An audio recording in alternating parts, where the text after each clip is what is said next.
Assalamualaikum warahmatullahi wabarakatuh. Izin perkenalkan diri, nama saya Abdullah Mubarok dengan nomor induk mahasiswa 2009402. Selanjutnya saya akan menjelaskan mengenai tata letak produk.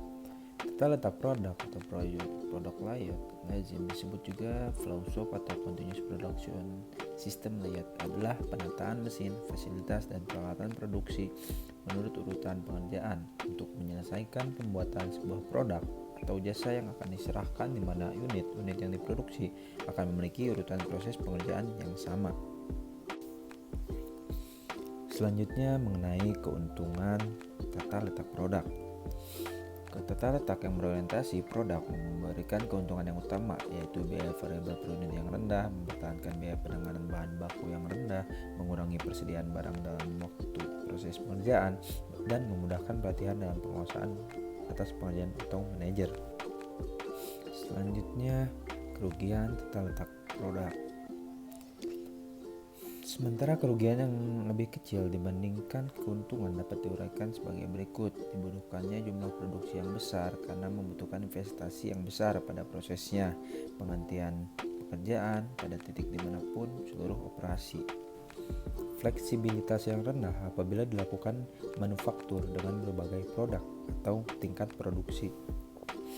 Baik, yang selanjutnya tata letak proses atau proses layout. Tata letak proses atau lazim disebut dengan functional layout. Tata letak fungsional adalah penataan tata letak fasilitas dan mesin atau peralatan produksi yang dikelompokkan menurut kesamaan fungsinya. Model ini baik untuk diterapkan pada perusahaan yang menjalankan pengolahan produk secara kelompok batch atau pesanan dari pelanggan secara individual. Selanjutnya, ciri-ciri tata letak proses. Yang pertama, arus kegiatan pengolahan atau pengerjaan produk berbeda dengan antara batch yang satu dengan yang lainnya, atau antara pesanan pelanggan yang satu dengan yang lainnya. Yang kedua, produk yang dibuat tergolong produk yang tidak berstandar, yang terstandarisasi, sertifikasi yang disesuaikan dengan permintaan pesanan atau pelanggan.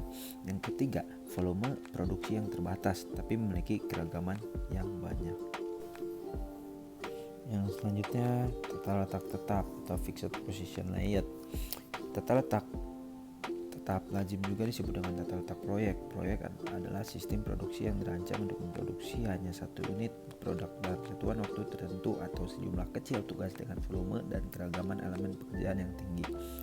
Kegiatan perakitan pesawat udara, membuat kapal pesiar, pembangunan bendungan, jembatan, gedung, dan sebagainya yang tergolong proyek. Selanjutnya, faktor-faktor tata letak tetap.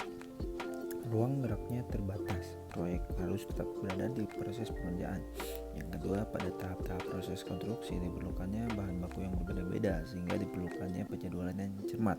Yang ketiga, jumlah bahan baku yang dibutuhkan bervariasi. Dengan demikian, bahan logistik harus tetap selalu sedia dengan permintaan terhadap material.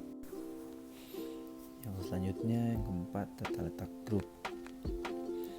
Grup teknologi merupakan metode untuk mengolah entitas yang mirip komponen proses, tools, dan lainnya untuk mengurangi kompleksitas manufaktur dengan cara membagi sistem manufaktur menjadi sub-manufaktur dalam bentuk sel. Tata letak fasilitas berdasarkan kelompok produk atau disebut product family atau grup teknologi.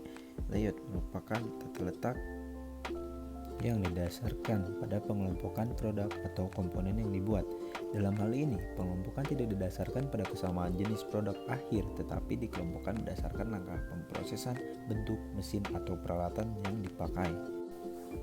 Selanjutnya, permasalahan tata letak grup. Pada grup teknologi layout, terdapat beberapa permasalahan yang sering timbul. Permasalahan tersebut tidak jauh dari permasalahan penentuan letak dari suatu mesin atau aliran karena grup teknologi layout merupakan gabungan dari proses layout dan produk layout. Berikut ini merupakan permasalahan yang sering timbul. Yang pertama, jarak antara mesin yang digunakan dalam proses operasi. Yang kedua, urutan mesin yang tidak efisien. Selanjutnya, tata letak kantor atau office layout. Tata letak kantor bertujuan untuk menentukan posisi karyawan dan peralatan agar arus pekerjaan dan komunikasi antara semua pegawai dan manajer yang ada terjamin. Tata letak pada kantor modern difokuskan pada keterbukaan dan fleksibilitas yang tinggi. Ruang kerja para karyawan harus disesuaikan antara luasnya dengan volume pekerjaannya. Dengan demikian, ruangan akan terpakai secara efisien dan karyawan dapat bekerja lebih produktif. Yang selanjutnya, tata letak kombinasi atau mix tata letak.